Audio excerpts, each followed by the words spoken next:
Boa noite. Amém?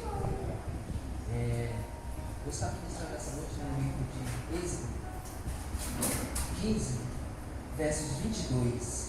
Êxodo 15, versos 22.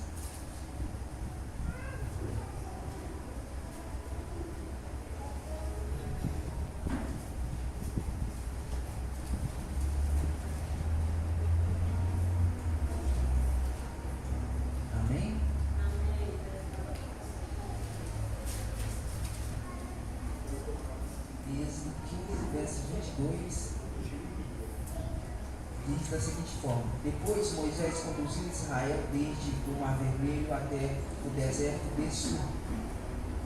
Durante 3 dias caminharam no deserto, sem encontrar água. Então chegaram a Mara, mas não puderam beber das águas de lá, porque eram amargas. Então, este é a razão pelo qual o nome Mara, O povo então começou a se queixar Moisés, dizendo: que beberemos, ou que bebemos?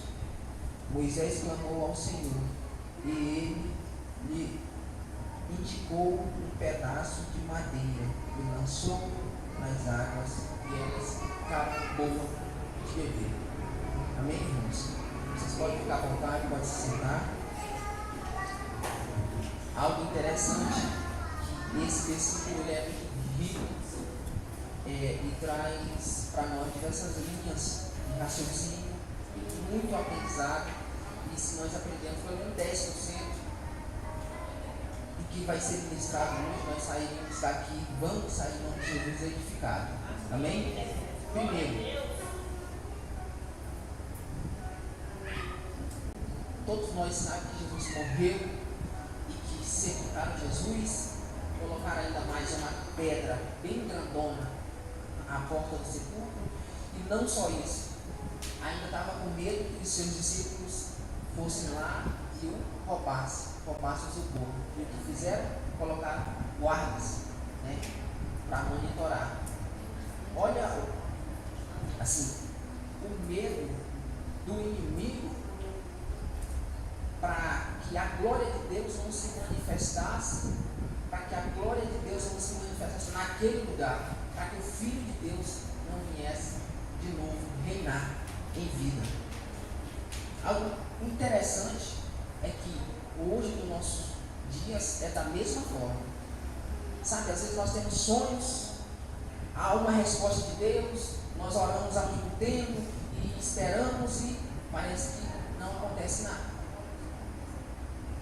Mas existem detalhes que nós às vezes passamos na nossa vida despercebido. Se chama tempo. E que algo mais interessante ainda é que nada impede o mover de Deus na nossa vida. Porque mesmo a pedra do sepulcro, mesmo os guardas, mas mesmo assim o Senhor, o Deus de todas as coisas, enviou um anjo e arrastou a pedra do sepulcro. Então todos aqueles ficaram amedrontados, aqueles que estavam de guarda. Aí dá que nós percebemos o tamanho da glória de Deus, o tamanho da graça e do poder de Deus. Glória a Deus. Por quê? Porque se o Senhor fez aquilo pelo Filho dele, ressuscitou e mostrou para todos nós, inclusive no dia de hoje, no dia atual, que Ele é possível de vencer, de resgatar aquele que está morto, de operar grandes maravilhas. Amém. E hoje o que Ele pode fazer por nós? Pode fazer isso muito mais. Muito mais. Porque se você for parar para pensar, por que Deus veio aqui na terra? Não, para que Deus morreu? Nós não somos o centro de todas as coisas, mas se nós pararmos para observar o quanto nós somos valiosos para Deus, somos amados por Deus, às vezes nós não deixaríamos que a depressão, a descrença muitas vezes de nós mesmos, tomasse conta de nós e fazer nós desacreditar daquilo que o Senhor tem para nós. Amém, queridos? Então, cara, essa passagem se refere a um trecho no Antigo Testamento, aonde, voltando mais atrás um pouco, o povo israelita foram libertos, atravessaram o Mar Vermelho, e chegando do outro lado, eles entoaram um louvor ao Senhor, dizendo: o Senhor é bom, o Senhor é maravilhoso, o Senhor, como é que se diz, subjugou o exército, os nossos inimigos, enviou um vento, enfim, o louvor deles, glorificando e exaltando o Senhor Jesus, Deus de Israel. Mas mais na frente, para vocês verem como nós, seres humanos, é nós temos que vigiar muito para que nós não tenhamos essa atitude muitas vezes em nossas vidas, ao decorrer da nossa vida, no passado, no futuro, no presente, como o povo hebreu teve. Por quê? Porque há um momento atrás eles estavam louvando ao Senhor, glorificando a Deus, exaltando a Deus, estava perfeito. Eles tinham visto alguns momentos atrás a maravilha de Deus, a glória de Deus, o poder soberano de Deus. Mas aqui fala que alguns dias de caminhada, uns 3 dias de caminhada depois, eles estavam sedentos, estavam cansados, e que eles não encontraram água boa para beber. A única água que eles encontraram era água amarga, a água que eles não conseguiam beber. E aqui vai falar para nós que aí já começou a mudar a história. Aonde estava o louvor, aonde estava, eles estavam agradecendo ao Senhor, onde eles estavam gratos ao Senhor, aí inverteu a história. Aí o povo já começou a chegar a Moisés e falar: Moisés, e aí? Nós vamos morrer de sede? Nós não temos água para beber? A Bíblia diz que foi reclamar a Moisés, e Moisés foi até o Senhor e falou: Senhor, o Senhor falou: Moisés, você pegue um pedaço de galho, um pedaço de pau, e joga na água, e a água se transformou e se tornou boa para beber. Aí é onde você vê como nós, muitas das vezes, nós somos iguais. Às vezes nós estamos na bonança, como o Senhor diz, e nós glorificamos ao Senhor Jesus, nós damos glória, contamos testemunho, e nós vemos na casa do Senhor, e nós glorificamos a Deus, levantamos a mão, e glória a Deus por isso. Mas quando vem o dia da adversidade, quando não tem água para beber, quando a escassez bate à nossa porta, aí nós começamos a reclamar. Nós começamos a desacreditar no Senhor Jesus, embora nós saibamos e nós já presenciemos e vivemos grandes coisas, o Senhor fez grandes coisas em nossas vidas, operou grandes maravilhas na nossa vida, que a nossa consciência aqui dentro, o nosso subconsciente sabe que foi o Senhor Jesus, mas nós não temos fé para acreditar que Ele fez, faz e fará. Nós não temos fé. E esse é o mal não só do povo hebreu, esse é o mal da humanidade. Isso está dentro de nós, é nós que temos que controlar. E toda vez que vir sobre nós esse pensamento tal, no dia da adversidade, nós devemos lembrar do que o Senhor fez por nós lá atrás. Lembrar que o Senhor abriu o Mar Vermelho e subjugou toda uma nação por causa deles. E no momento eles estavam entoando louvor, e no outro momento já estava reclamando, murmurando. Assim é no dia de hoje. Nós somos assim. Se nós não vigiarmos, nós somos assim. Muitas vezes estamos, como eu disse, na bonança, ok. Quando o negócio começa a ficar apertado, acabou a fé. Acabou a fé. Acabou o quê? A essência.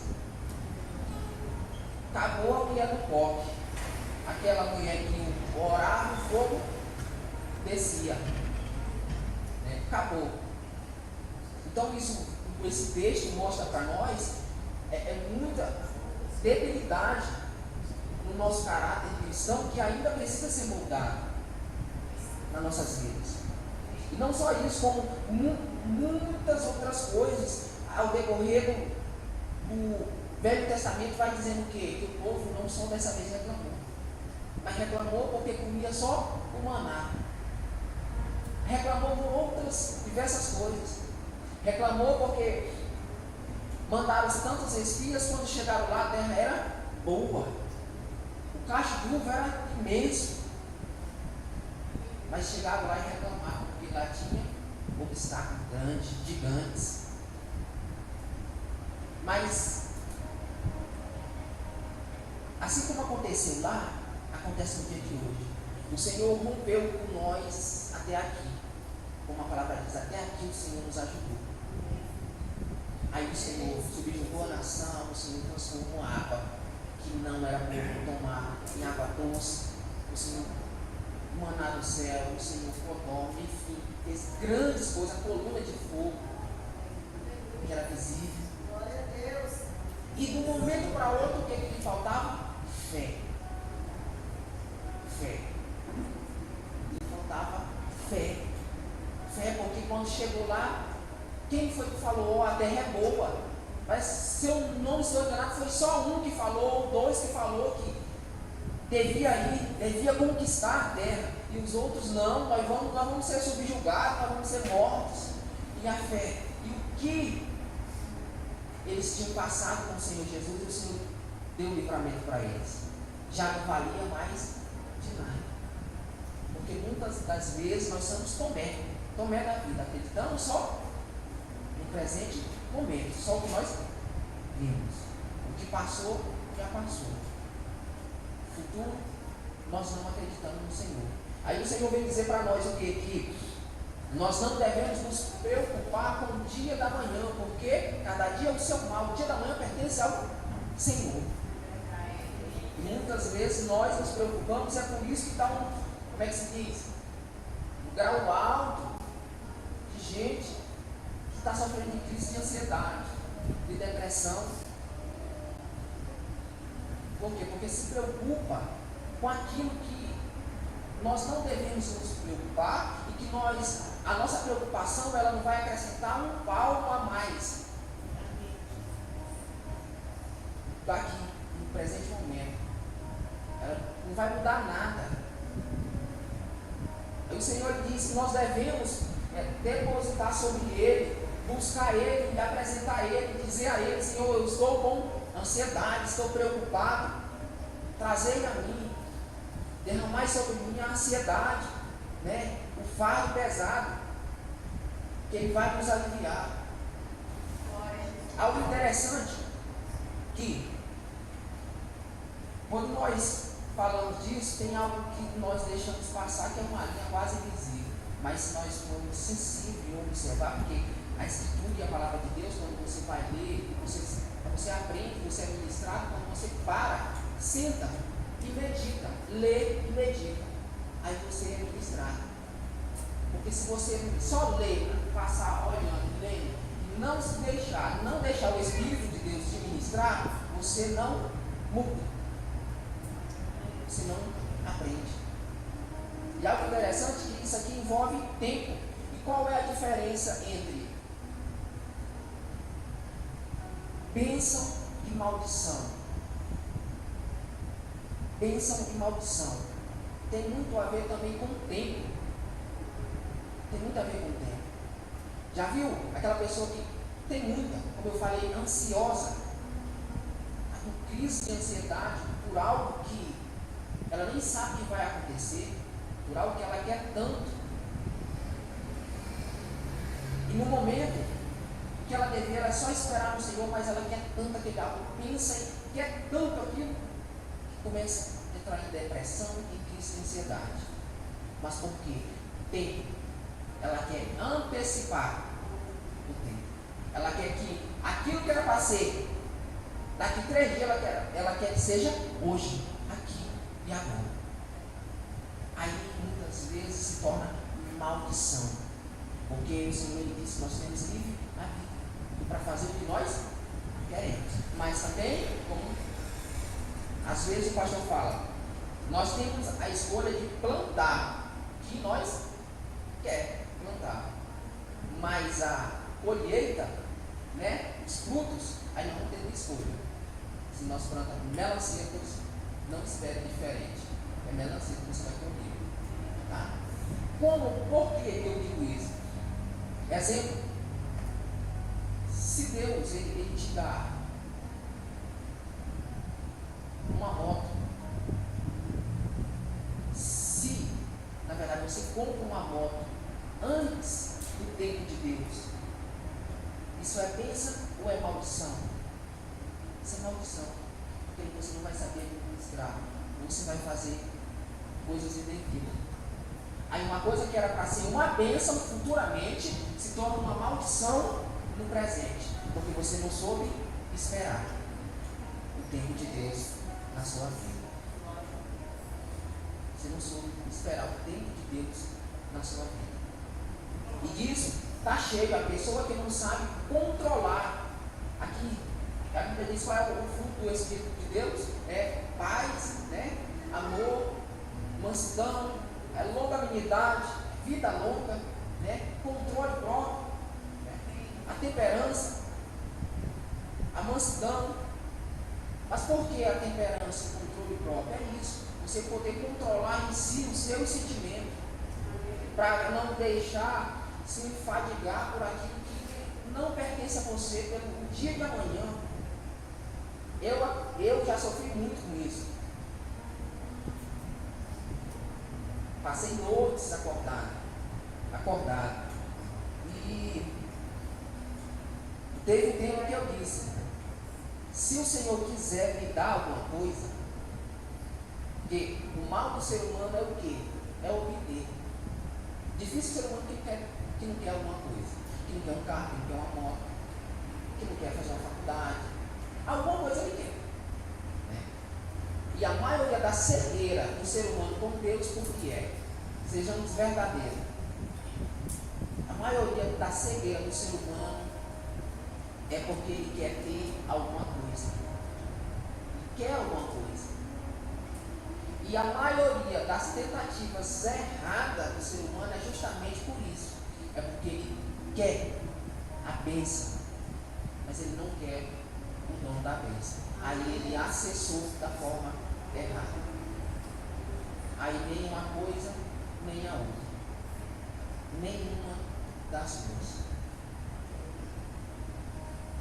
No livro de Eclesiastes vai dizer o quê? Vai dizer, esse livro de Eclesiastes vai dizer sobre vaidade. É um livro que, se você não souber ler, você vai ficar chateado. Porque lá vai falar do quê? Que o ímpio e o justo, a chuva cai por dois. Né? Se você ler o livro de Eclesiastes, se você não souber interpretar, você vai falar: rapaz, mas que futuro tem em ser crente? Né? Que futuro tem em ser crente? Mas não. Se nós pedimos a direção de Deus, lemos, lá vai dizer o quê? Que há tempo para tudo. Há tempo para nascer, há tempo para morrer, há tempo para sorrir, há tempo para chorar, enfim, ele vai escalando. Mais baixo ele vai dizer o quê? Ele vai dizer assim que nós não devemos nos afastar dos mandamentos de Deus. Nós devemos aprender os mandamentos de Deus, aprender os estatutos de Deus, para que nós vivemos bem. E hoje, a maioria das vezes, nós não percebemos.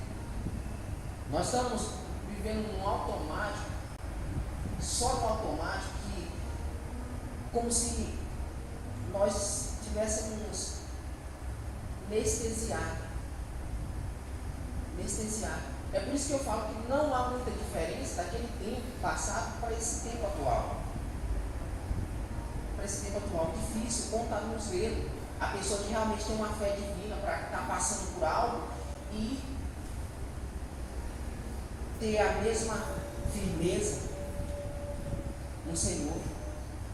Geralmente, porque as pessoas confundem. Esse dia nós ia fazendo uma viagem, eu ia falando com a minha esposa. Você chegar e questionar o Senhor, perguntar a Deus, é uma coisa. Agora você se voltar contra Ele e dizer o porquê disso, porque eu sou melhor do que isso, daqui do outro não, eu quero dizer o quê? Se você fizer igual o Jó, aonde Jó murmurou? Jó não murmurou em lugar nenhum. Questionou o Senhor. Contra ele, amaldiçoou o dia do seu nascimento. Isso não nos impede de sermos verdadeiros para com Deus. Algumas vezes nós pegamos e aconteceu um fato na nossa vida, seja em qual área for, e nós não somos verdadeiros com Deus. Às vezes Deus ele quer que nós sejamos verdadeiros com Ele. Verdadeiros com Ele. E nós não somos. Às vezes nós ficamos assim, e isso acontece. Não sei com vocês, mas comigo um dia aconteceu. De eu ficar fingindo uma fé que não existia dentro de mim. Sabe, uma fé fingida? Por quê? Porque muitas das vezes nós não somos verdadeiros para com Deus. Se acontecer uma adversidade, seja sincero com Deus. Fale para Deus. Chegue diante de Deus e diga para o Senhor o que está acontecendo. Aí sim, mas não fique. O Senhor sabe o que faz, mas dentro do teu coração, você sabe que há argumento dentro de ti. A tua fé não é verdadeira. E é isso às vezes que nos faz apostatar da fé, paralisar a nossa fé, porque nós não põe para fora, nós não expressa, nós não procuramos alguém que tenha um conhecimento maior do que nós para poder perguntar. Aí nós ficamos guardando. Aí nós queremos ter uma vida de êxito espiritual, nós não teremos. Porque nós temos que deixar ser moldado. Deixar o Senhor trabalhar em nós. Ontem nós estávamos numa célula de jovem maravilhosa. E falamos mais ou menos nesse sentido do que sim, nós devemos ser mudados, porque o Senhor ele trabalha em pequenas coisas na nossa vida. Pequenas coisas.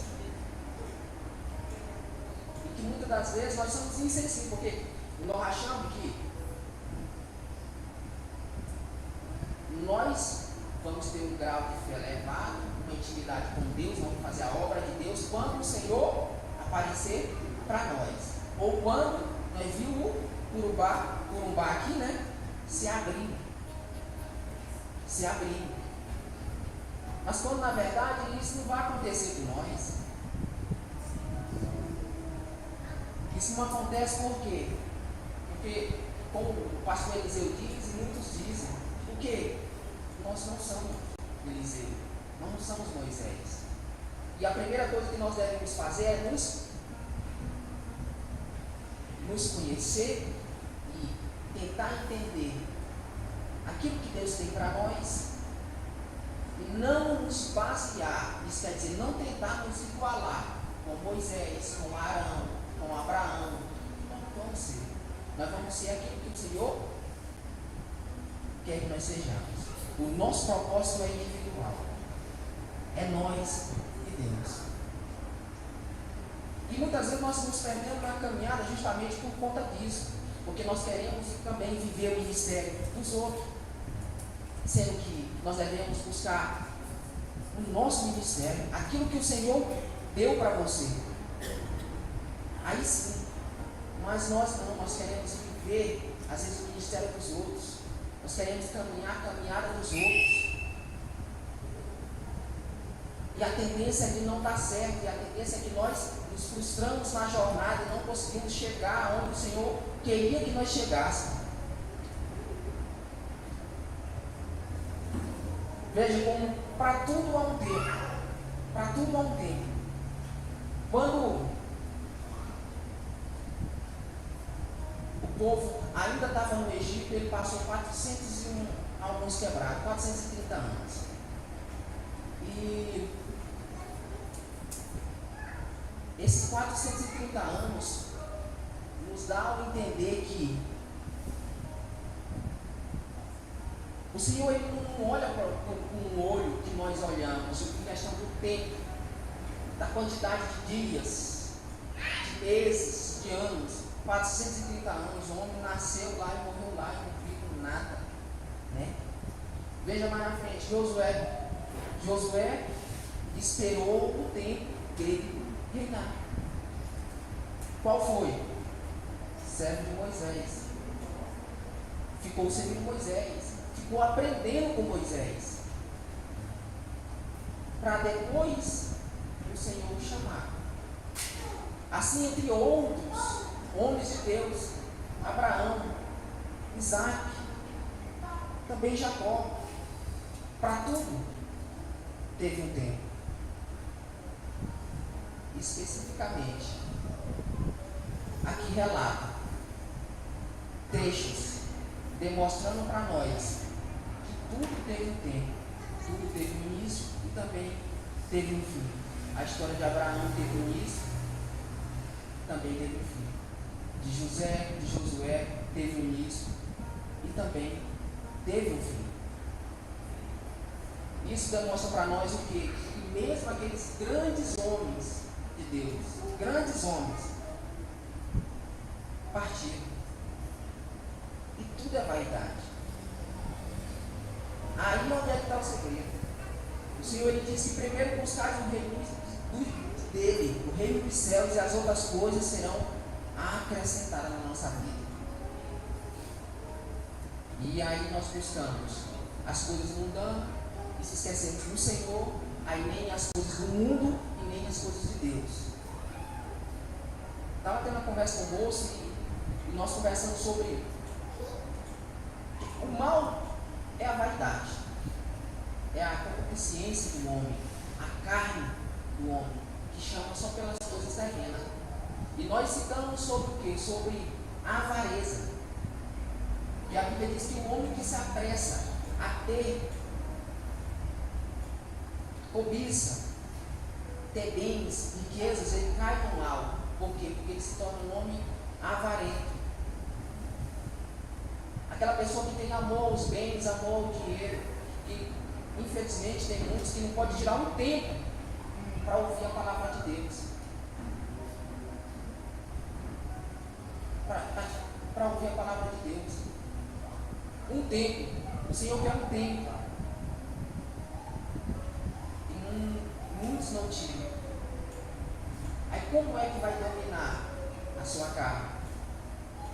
Porque o Senhor disse que nós devemos ser guiados pelo Espírito Santo de Deus. Pelo Espírito Santo de Deus. Então, se nós somos avarentos, nós amamos os bens materiais, trocamos, pegamos Deus, tiramos do centro e pegamos as coisas e colocamos no centro.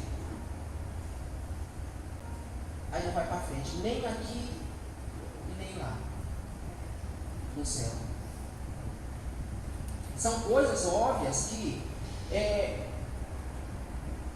nós falamos aqui, você fala, o A fala, o B fala, mas eu digo para vocês que o Senhor sabe o coração de cada um que está aqui, e se nós pegássemos isso, não só no dia de hoje, mas todos os ensinamentos, se nós pegássemos isso e praticássemos, todos nós que estávamos aqui, todos nós seríamos bem-aventurados aqui e no tempo chegado nós seríamos salvos. Todos nós. Mas sabe o que acontece? Essa é a realidade da vida. O que acontece é que nós brincamos, nós brincamos com as coisas de Deus, e nós pensa que o fim não vai chegar. E nós levamos a coisa na brincadeira. Exemplo, vou dar para vocês. Todos nós estamos cheirosinho, pelo menos eu parece que eu passei um perfumezinho, e todo mundo banhadinho, todo mundo calçado, ninguém aqui está queimado no sol. Eu acho que o mais preto aqui sou eu, né?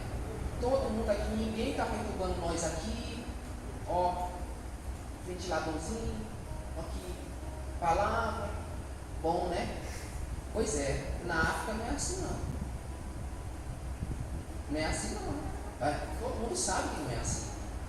Todo mundo sabe o que está acontecendo em vários outros países, que não é assim. Quantos queriam, Deus e os anjos dão de prova, ter essa oportunidade que nós temos de ser ministrado. Ser ministrado. Para ser sincero, ninguém paga nada para mim, e nem para você, nem para o pastor, não. Para nós ministrarmos a palavra do Senhor. Nós fazemos pela fé. Que um dia o Senhor nos dará o galardão, a salvação. E o que nós, eu digo vocês, nós deveríamos fazer era o que? Rasgar o nosso coração e receber em nome de Jesus. Receber em nome de Jesus. Porque quando nós estamos aqui, bem ajeitadinho, bem aconchegado, muitos estão chorando, sofrendo, morrendo por amor a Jesus. Muitas das vezes nós ouvimos pedindo assim: acaba logo, porque eu estou morrendo de sono, que eu quero ir para casa. Nós sacrificamos 24 horas, emendamos mais 24 horas, mas para tirar 20, 30 minutos do Senhor, nós não queremos. Aí me diga uma coisa, me fale a verdade. Que obrigação o Senhor tem de nos abençoar, de nos primiciar o Espírito dele, de ser com nós, por onde quer que nós vá? Não, o Senhor não tem obrigação nenhuma. O Senhor, como eu digo sempre, o Senhor não nos deve nada. Não nos deve nada. E tudo que nós passarmos aqui, se nós não temos nem o que falar para Deus, como barganhar com o Senhor. E só o que Ele fez por nós já é o suficiente. O resto, Ele ainda é bondoso por nós. Olha só como o Senhor é maravilhoso. Nos dá saúde, força e coragem. Isso é o suficiente para nós vencermos. E Ele é mais misericordioso ainda. Nos derrama o seu Espírito, cura nossa alma, nos atrai, como Ele diz, com cordas de amor. Ele diz para o povo hebreu: olha, eu cerco vocês, eu atraio vocês com cordas de amor, eu cuido de vocês, eu supro a necessidade de vocês, não só fisicamente, mas também espiritualmente, curo a alma de vocês. Aí nós podemos imaginar um pouquinho só o tamanho da ingratidão do ser humano para com Deus. Para com Deus. Porque o Senhor enviou um querubim, ou serafim, ou foi um guerreiro dele. Depois, lá atrás. Para quê? Para que o exército não se passasse, para não atingir o povo escolhido de Deus. Mas nada disso foi suficiente. Nada disso. Nada disso. E hoje, o mal, a raiz, sim, está no homem. Está no homem. Cabe eu e você dominá-la. Sempre que ela, como se diz, sempre que ela querer minar em nosso coração, nascer em nosso coração, nós vamos lá e quebra a conta de novo. É que ela não venha crescer, enraizar em nosso coração. Nós não venhamos nos tornar como os doutores da lei daquela época. Falar e não viver. Então, o maior exemplo da nossa vida, o maior exemplo de nós como cristãos é as nossas atitudes. Às vezes cura mais, às vezes edifica mais do que o que nós falamos. E às vezes nós falamos e não temos exemplo. Aí é onde entra o que a Dani falou ontem, o sal da terra. O que vale se não tiver sabor? Aí fala mais embaixo, nós somos semelhantes essa luz que ninguém consegue nos esconder quando nós estamos na presença do Senhor. Que de uma certa forma nós vamos brilhar. É aquilo que no início eu falei. Quem vai contender com o Senhor? Se alguma coisa estiver presa, ele faz como fez com Jesus. Envia um anjo, desce, tira a pedra do sepulcro e acabou. Ou então, um profeta que estava tantos dias esperando uma resposta de Deus, um anjo poderoso, ou quer dizer, um espírito poderoso, não deixou um príncipe, não deixou o anjo passar. E o que foi que Deus fez? Enviou outro mais poderoso ainda. E aí passou. Então não é nada impossível para Deus. Mas o que o Senhor ele quer, sempre ele diz, quando ele relata esses grandes feitos, e ele nos ensina, depois dessa passagem que o povo se saciou a sede, aí ele foi e deu alguns mandamentos. Se você quiser ler, embaixo vai dizer, aí o Senhor passou alguns mandamentos a eles. Olha, não saia da minha presença, obedeça aos meus estatutos, e entre outras coisas. Mas sempre que o Senhor, ele nos ensina, ele não nos deixa vagando, não, ele nos dá uma direção. E hoje, o inimigo, ele trabalha nas nossas vidas, muitas vezes é o quê? Falta de direção, não é de Jesus. Você tem que ter um objetivo, você tem que ter uma direção. Para onde você vai? De onde você vem? Pessoa sem direção vai vulnerar. Qualquer um pega na mão e raspa para onde quer, porque ele não tem direção, não tem objetivo. E nós precisamos ter objetivo, nós precisamos ter direção. Amém, queridos? Está acabando meu tempo, mas eu agradeço pela paciência de me ouvir, viu? Agradeço pela oportunidade, agradeço a Deus pela minha vida, que você tem feito grandes coisas na minha vida, e sou muito grato a Deus. Muito obrigado a todos, a paz do Senhor e boa noite a todos. Senhor Deus, Deus de poder, Deus de graça, Deus de misericórdia, Pai, nós queremos agradecer ao Senhor por essa oportunidade, Senhor Deus, de ouvir a Tua santa palavra, oportunidade de louvar, oportunidade, Pai, de agradecer ao Senhor por tudo que o Senhor tem feito em nossas vidas, no nosso lar, na nossa família. Pai, eu quero te pedir em nome do Senhor Jesus, vai de encontro, Pai, as necessidades de cada família aqui representada, cada lar aqui representado, seja alcançado pelo Senhor, Pai. Pai, que a mão do Senhor esteja sobre eles, Pai. Aqueles que não puderem estar aqui, que o Senhor nos alcance, Pai. Nós clamamos, nós pedimos em nome de Jesus. Papai querido, da mesma forma, o Senhor nos trouxe em segurança até aqui, nos leva em segurança para os nossos lares, deu uma noite tranquila, uma noite de rei e livramento. Porque misericórdia do Senhor, Pai, Deus leva, Pai, em nossas vidas, até que o nosso Senhor Jesus Cristo volte. Nós te pedimos, ó Pai, em nome de Jesus, em nome de Jesus, em nome de Jesus. Que o amor de Deus, a graça do nosso Senhor e Salvador Jesus Cristo, a comunhão e a doce consolação do Espírito Santo do Senhor repouse sobre nossas vidas, sobre o nosso lar, sobre a nossa família, não somente hoje, mas para todos sempre. Todos digam amém. O curso foi encerrado em nome de Jesus.